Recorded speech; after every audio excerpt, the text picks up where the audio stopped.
Well, amid the stories being thrown in, out, and there about the Qataris, about the Glazers, not willing to sell Manchester United because they think that in 10 years from now, United will cost £10 billion plus. The Qataris, especially Sheikh Jassim Al-Thani, is really so much confident of taking over United, and his bid is going to be accepted. Welcome to this channel. Smash the like button, comment, and share. If you're totally watching us for the very first time, endeavor to subscribe to this channel so as not to miss out on stories that we do upload in here on a daily. Now, we are talking a little bit of Antony formerly at Manchester United, whose character was so much characterized. Whose career was so much characterized with injuries, but he was a very decent centre forward for United. He was part of the Champions League winning team of 2008. You know, he has come out and really said lots of things about Antony, and those demanding lots of things from him has gone ahead to really warn them and tell them that Antony is still having a lot in his lockers. So just keep an eye onto him. And lastly, the shares of Manchester United have gone ahead to drop onto the stock exchange or stock market in the United States of America. That's not a good story for the Glazers, but they have to bear with it because they are the ones that are really causing this mayhem to themselves. Rokan David is my name, and let's get in this story that has been given to us by Samuel Jackson, a correspondent of United. He's a United correspondent for the Guardian and Observer. He has told us that Sheikh Jassim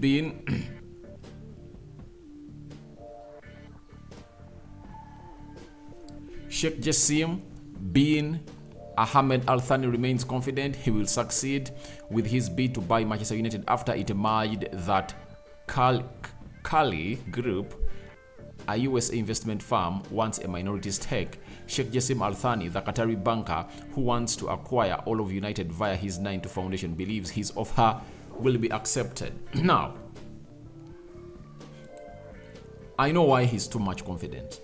You know, the Glazers for the past 3 years have been looking in for investment, and they failed to get in a person to come in through. And that's why I don't believe in these stories that Elliot is willing to invest in Manchester United, Carl is willing to invest in Manchester United, and very many others, you know, because where were these companies for the last 3 years? And aren't you shocked that, or surprised that, all these companies that are really wanting to come in and really put in investment as insinuated by the media are coming in from the United States of America? So I look at these as a bait put up by the Glazers to really raise the bids of Sheikh Jassim Al-Thani and Sir Jim Ratcliffe to $6 billion, because it's like a scarecrow to Sheikh Jassim Al-Thani. And talking about the investment, last year around August, Avram Glazer traveled to Qatar and talked to Qataris. He wanted them to buy a minority stake in Manchester United. The Qataris said no. All what we can do is to buy Manchester United permanently. So the Glazers are vulnerable. They are vulnerable, and that's why the Qataris are really so much confident about this. The other factor that has grown the confidence of the Qataris, and Sheikh Jassim Al-Thani in particular, is in the World Cup, Avram Glazer was in Qatar talking to the Qataris. Now, they know what they talked about, and he knows how much the Glazers want United to be sold at. And I think he's willing to meet that value, because if he wasn't willing to meet that value, he wouldn't have found himself into this bid. To an extent that, however much the level, the deadline was set as 28th April, Sheikh Jassim Al-Thani said he's going to put in his bid early enough, before 28th April, because he believes that he needs to see himself take over Manchester United early enough to let Erik ten Hag have a very smooth transfer window that he really admires. So the appetite of Sheikh Jassim Al-Thani is increasing day in, day out, because he knows that he sat onto the same table with Avram Glazer close to 4 times in Qatar, and they know what they discussed. That's why everything is happening that way. And there is another scenario that is being thought of as Glazers already know the taker or the person that's going to buy Manchester United. That is the Qataris under Sheikh Jassim Al Thani. But they just try to run what we call a fair process of selling a football club. You know, that's why you see either they're calling in for third bid. You know, I think they know what they're playing. That's why the game is really important. And if at all there is a person you will entrust to be having the money that the Glazers are really wanting, I think it's Sheikh Jassim Al Thani. And this is a golden opportunity for the Qataris to take over Manchester United, because oil on the world market is trying or is starting to really lose its market. You know that very well, because in the next 10 years to come, we are going to be using a lot of solar and electric cars, meaning that fuel might find itself having a low usage, or the demand is going to decrease. And when it decreases, that means even Qatar is going to be affected. That's why it's that Qatar is trying to really create more investments, and investing in Manchester United is the biggest way of really securing your money. Why? If they invest like 15 billion pounds in Manchester United, United can be able to give Sheikh Jassim Al Thani and Qatar a profit of close to 500 million pounds per year in the next 5 years. That's it. How can that happen? If they build a new stadium that can accommodate close to 100,000 people, that will see the revenues of United multiply massively to like 150 million pounds a year. Then the endorsements, winning trophies, can see United get an income of close to 1 billion pound a year. Now, if the expenditure is like 600 million pounds, where do the profits go? In the pockets of the Qataris. And if at all you want to invest in an enterprise that you think is going to be gaining value more and more and more, I think it's United, because more money is coming in football. You know, the rights, the broadcasting rights are really increasing in what we call the level of their charge is really increasing, because soon you will see to it that a team that will be winning the Premier League will be earning 1 billion pound.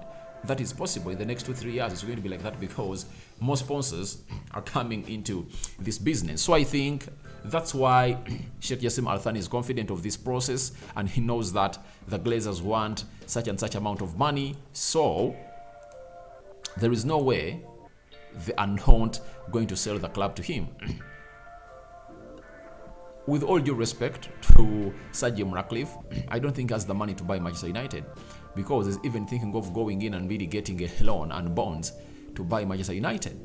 Yet Sheikh Jassim Al Thani is that one-man army who has the money to really finance the takeover of United. So I think that's where he gets the confidence. I think I've talked about 4 factors. One, Sir Jim Ratcliffe is going in to borrow money, meaning that doesn't have liquid cash. Yet Sheikh Jassim Al Thani has liquid cash.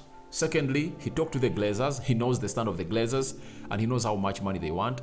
Thirdly, he has liquid cash with him. Fourthly, the oil factor, the future of oil is not bright, meaning that they need to start investing in other enterprises that can really get you back your money and obviously see your image really cleaned up at the world stage. That is it. Then Reuters has told us that shares of Manchester United PLC fell 13% on Monday after a report said the Glazer family was confident of securing an investment that would allow them to retain ownership. Now, Glazers are really manipulative. That's it. They've gone ahead to use this on several occasions, because remember, when around January, when it was insinuated that United takeover was going to be done around the spring, or towards the end of the spring, the stock exchange of United increased ×2. You know, after increasing ×2, when we reached February and March, stories came in through that the Glazers are not willing to sell this club and they're willing to retain it. They fell. So after falling, they rose again when they called in for second bid.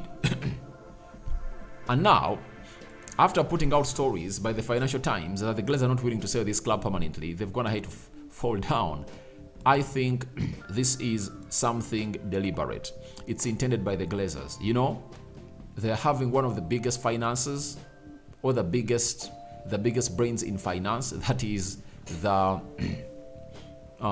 it's known as what? What is the company behind the selling of Manchester United? I've forgotten the name of the bank, you know. But they know everything they are doing. They know everything they are doing. So it's called the Rain Group. Yeah, thank you, the Holy Spirit, for that reminder. It's called.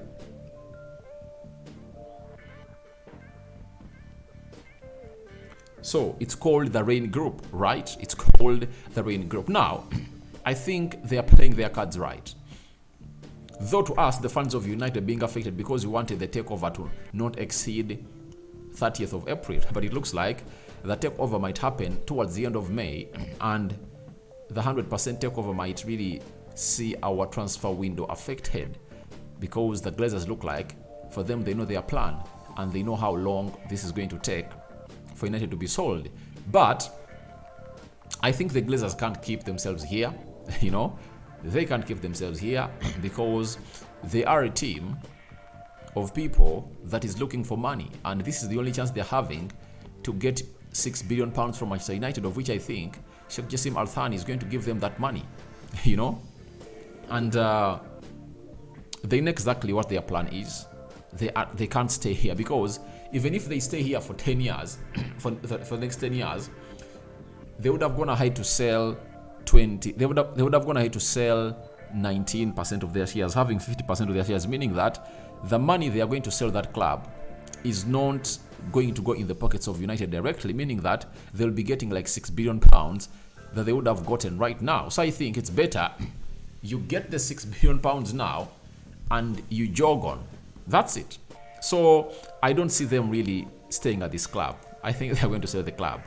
Then Louis Saha, Sir Alex Ferguson signed him from Fulham, and he came in and scored some good goals for United. Talented player, but injuries really affected his career a lot at Manchester United. He has gone ahead to say that Antony is already a very good player.